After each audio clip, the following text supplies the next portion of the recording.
As a husband, I am entitled to the entire inheritance. In a marriage, it's my inalienable right. I might purchase a mansion. The mother-in-law and husband have a severe financial obsession. They even attempt to take credit for my father's wealth, so it's not just me. Why should I give these folks the fortune my father amassed? I'll never be able to forgive them or give in to their demands. My name is Mia. I'm a 44-year-old in my 20th year of marriage. I juggle housework and my job, living a busy life. My husband, John, 2 years my senior at 46, works at a supermarket near the station. We met when I was a university student and working part-time at the supermarket where he worked. We started dating somewhat casually and got married when I was 24. We live with our son, Bill, who just started university this spring. I have a fulfilling job that keeps me busy, but there's one thing that troubles me. It's my husband's reckless spending. It's our right to spend our earned money however we want, but he's relentless in asking for more when it runs out. It's worse when all three of us are together. Mia, I ran out of pocket money for this month, so put about $200 in my wallet. He demands additional pocket money every month. Again, it shouldn't be that little. What are you spending it all on? Shut up. A man has various social obligations. My husband raises his voice immediately if I show the slightest resistance. It's all because you insisted on sending Bill to college in the first place. That's right, Mia. It's enough to just graduate high school like John. What are you thinking? You don't want Bill to end up like John because you graduated from college yourself. The mother-in-law corners me with her sarcasm. That's because Bill has a goal to become a lawyer. You agreed to it too, didn't you? I didn't think it would cost so much money. Then the father-in-law says, Mia, you could just have your father pay for all of it. He lives in such a big house. He wouldn't hesitate to spend on his dear grandson's college fees. I thought, isn't he your dear grandson too? But I kept quiet, knowing it was pointless to argue. It's always like this when it comes to money. I'm really glad Bill wasn't home at this time.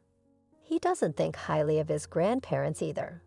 He makes sure to go out whenever he knows they're coming. It's always the same. My husband and his parents know my father runs a company and lives in a large house, so they try to get money from me. Then one day, while preparing dinner, Bill told me something shocking. Mom, Dad's cheating. I saw him. He was walking into a hotel arm in arm with a woman. I never thought I would hear such a report from my son. I felt more disgusted than angry, realizing I probably didn't love him anymore. Just get a divorce, Mom. I can work part-time. It's very reassuring to know my son feels the same way. Thank you, Bill, but I'll talk to your father first. You don't have to worry about anything if we do get divorced. I'm working too. On the night I thought about confronting him about this, suddenly, my husband came home with his parents. Father-in-law, mother-in-law, what brings you here all of a sudden? Then the husband and his parents barged into the living room. I thought I'd do something nice for my parents, like taking them on a trip to Hawaii. It's a bit much, but could you prepare about $5,000? Again, a demand for money, and this time a large amount. The in-laws were grinning at me. Where would I get that kind of money? If you don't have it, ask your father. It's unfair that your parents live in a big house, and we're in a rental apartment. He came up with some nonsensical argument. I was fed up and said, speaking of which, you're cheating, aren't you? My husband and his parents froze.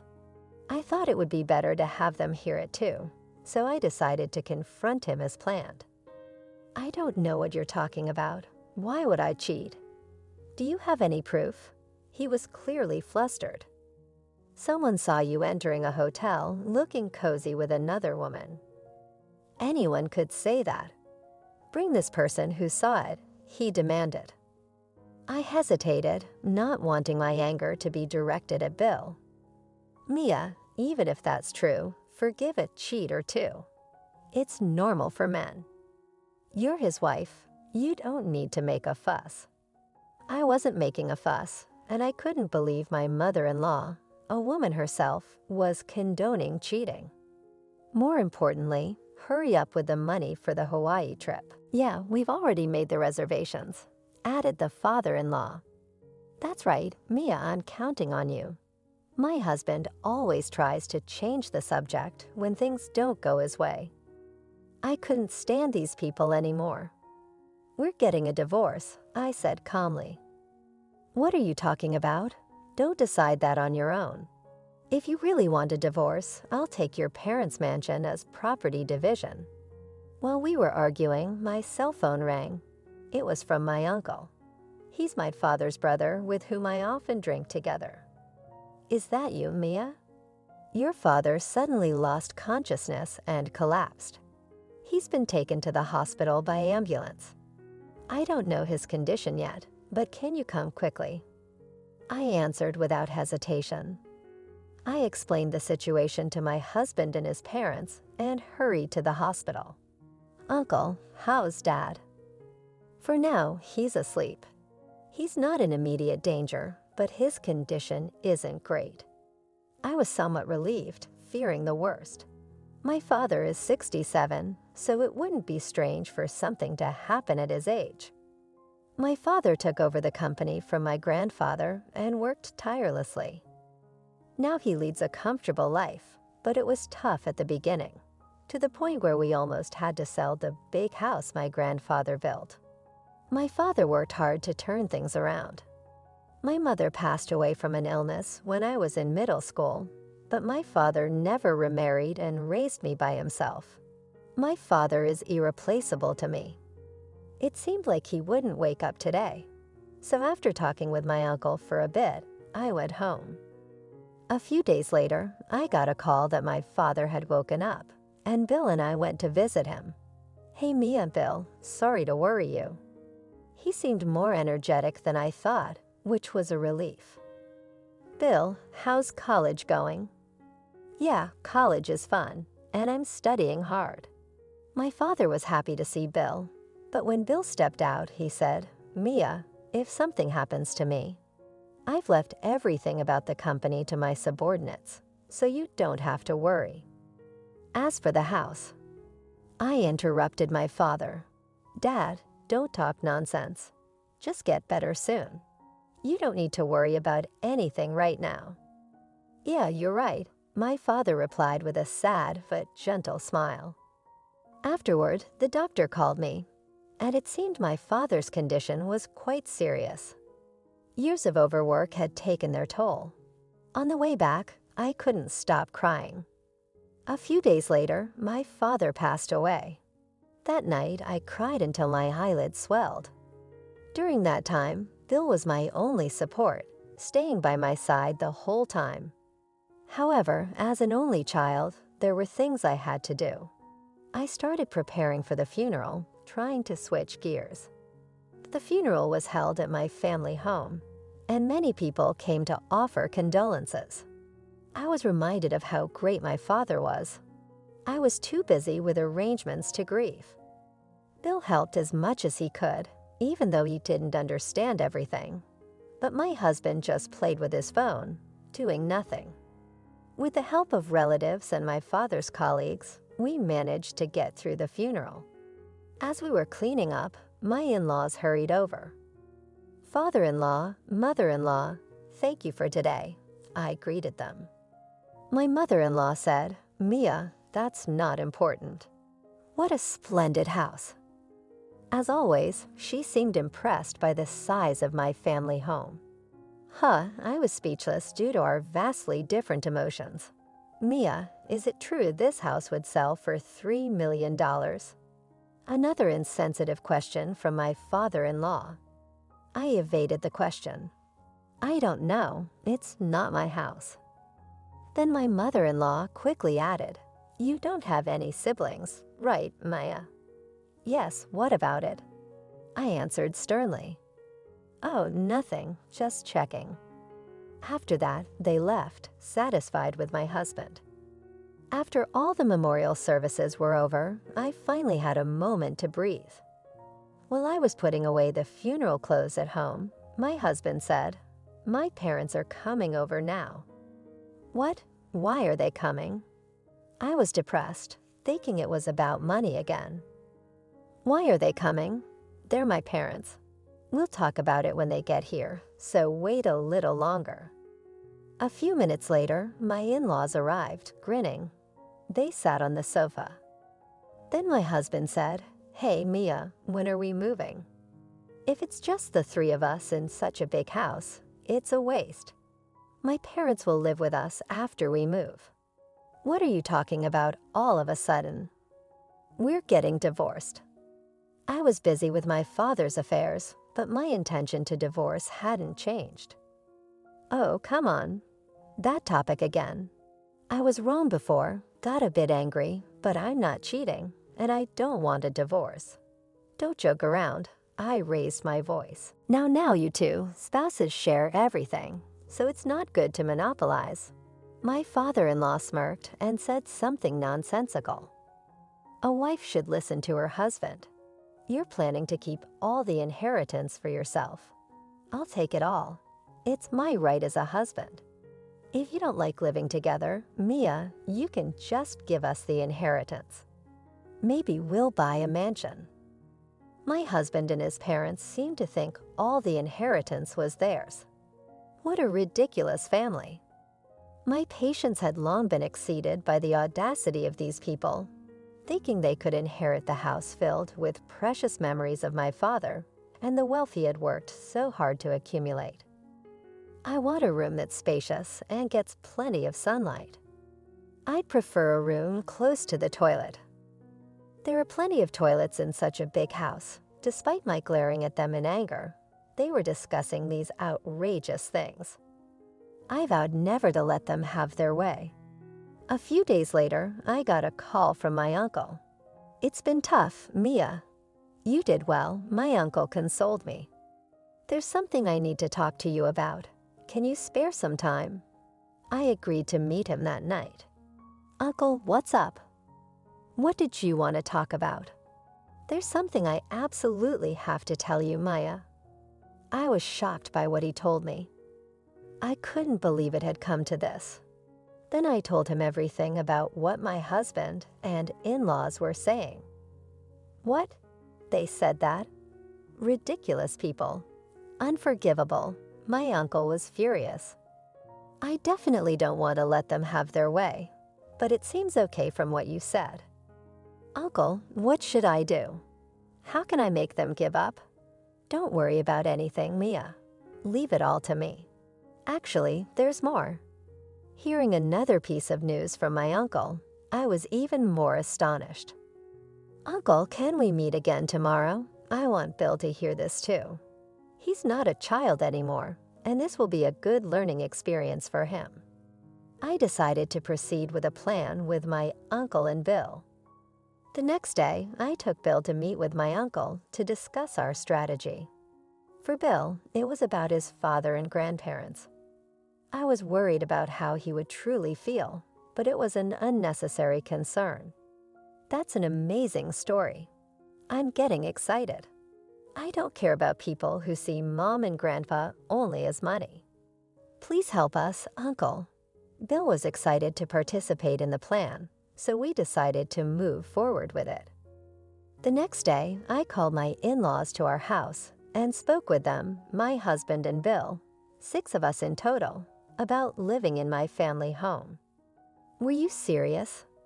"Of course, finally you're on board." "I've been waiting immediately." My mother-in-law said, "The sooner the better." Living in such a mansion is like a dream. Then my father-in-law added, "After all, we had to pay the cancellation fee for that trip we talked about before. You have to reimburse us for that." They had made the reservation themselves. I was appalled at their selfishness. Then my mother-in-law said, "We'll make back the money soon enough. Don't rush." I was used to it and knew it wouldn't happen, so I could ignore it. But Bill, unaccustomed to their blatant money grabbing, seemed to be trembling with anger. I patted Bill's shoulder to calm him down. Okay, let's do it. There's a lot to prepare for the movie. So mother-in-law and father-in-law, please let us know when you've decided on the moving date. John, you move on the same day. Bill and I will go ahead to get the house ready. I get why you're going, but why, Bill? G's question was unusually sharp. Can you prepare meals and do laundry? Bill is still a student. You can manage just for yourself, right? Yeah, I guess. I managed to deflect with a plausible reason. However, John said, you can do the tidying in the daytime. Why move ahead? You're not planning to take the best rooms for yourselves, are you? You know that house best. He was resisting over trivial matters. It's fine. That mansion has over 10 rooms, right, Maya? Mother-in-law was in a good mood the entire time, thinking they could live in the mansion, unknowingly pushing the conversation in a direction that worked in my favor. I can't do any tidying up during the day because of work. We'll do it slowly at night and on days off. Don't worry, you can choose your room first. Really? All right, then that's settled. I managed to deflect the situation in my mind. I thought, just wait and see. I'll bring you down to the bottom soon. A month later, the moving day was set, and I received a message from my husband. The day of the final showdown was decided, and I was excited. On that day, my husband and in-laws arrived at my family home with a moving truck. Bill and I were waiting in front of the entrance. As my husband got out of the car, he said, "Hey, kept you waiting, huh? Huh, so this is my house from today. I've really made it." Ignoring my husband's poor joke, I looked at my in-laws who were sparkling with excitement, not realizing they were about to turn back. Then the gate opened, and my uncle came out of the house. My uncle stood there, arms crossed, silent. Who are you? What are you doing in someone else's house? My husband apparently didn't even remember my uncle, whom he had met at the funeral. This is my uncle, my father's brother. You met him at the funeral, remember? Oh yeah, that time, my husband awkwardly muttered something like a thanks, but his voice trailed off. So what are you doing here? He asked hesitantly, while my in-laws looked puzzled. Then my uncle said, "This isn't my house. Is there a problem with me being in my own house?" My uncle spoke assertively from the beginning, overwhelming my husband and in-laws. It seems you have a lot of misunderstandings. I've heard the story from Mia. The inheritance from my father was divided between my brother and me. My brother got the company, and I got the house. But I had already left home and was living elsewhere with my family. I didn't plan to move back since my brother was running the company. He continued living here, so he lived here, but the house was in my name. In other words, just because my brother passed away, it doesn't mean the house belongs to Mia. They didn't seem to fully understand my uncle's words. Mia, what's this about? Aren't we moving in here today? My husband asked calmly, as if he had moved past anger. I won't let that happen. You and your family have always been after my father's money, demanding absurd things like living in the mansion or paying for vacations, even after my father passed away. Why should people like you who haven't put in any effort get what my father worked so hard for? You're incredibly brazen. I raised my voice, which took my husband and in-laws aback. But my husband said, "What? How dare you speak to me like that?" Then suddenly, Bill intervened. "Dad, you're cheating, right? I was the one who told Mom." "Bill, what nonsense are you spouting?" My husband couldn't hide his shock at being confronted by his son. "I saw it, Dad." Entering a hotel, looking cozy with a woman. "Are you sure it was me? It's a serious mistake if you're wrong." My husband still wouldn't admit it. Dad, just stop it. Leave Mom and us. Disappear from our lives. The words from his son seemed to hit him hard. But my in-laws' obsession with money was relentless. We don't know what the truth is, but if you want a divorce, go ahead. But we'll need a proper property division. We gave up our apartment and even quit our jobs to relax in that mansion today. Then my mother-in-law added, "That's right, John quit his job too. We have nowhere to live or work now. It's too convenient for you to just send us back. We'll make sure we get what we're owed." I was astounded. Huh? You quit your jobs, both of you? Why would you quit your jobs just because you're moving houses? Are you stupid? Now I clearly see how much you were counting on my father's inheritance. You're the ones being too presumptuous. The hopelessness of my husband's and his parents' actions far exceeded my expectations. Either way, as his child, I'm supposed to inherit this estate. I'll be expecting a hefty property division. That's when my uncle stepped in again. Listening to you talk one absurd thing after another, I can't believe how you come up with such ideas. There's no point in having a rational conversation with you. To put it bluntly, I'm a lawyer. So what? How does that relate to anything? Don't you get it? The divorce will go through, and you'll be the one paying the property division. My husband and his parents still didn't seem to grasp it. It's true that just Phil witnessing your affair isn't enough evidence, but a month ago, Mia hired me as a lawyer to investigate your infidelity. My husband's face gradually turned pale.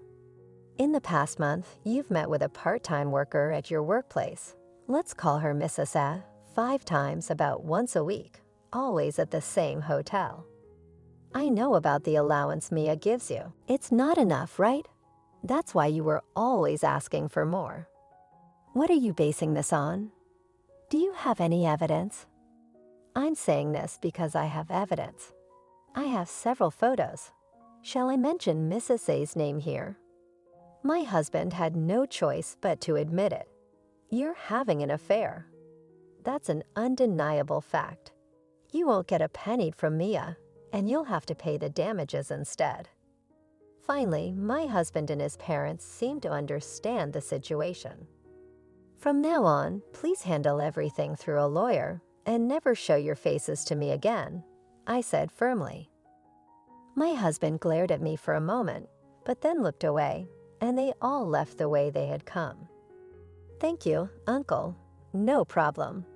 I was more motivated than usual since they were bad-mouthing my brother. Once this is settled, I'm going back to my family. Mia, Bill, you live in this house. It's what your father and grandfather would have wanted. It's a shame for such a nice house to be empty. Okay, I'm happy to live here, I answered with a smile.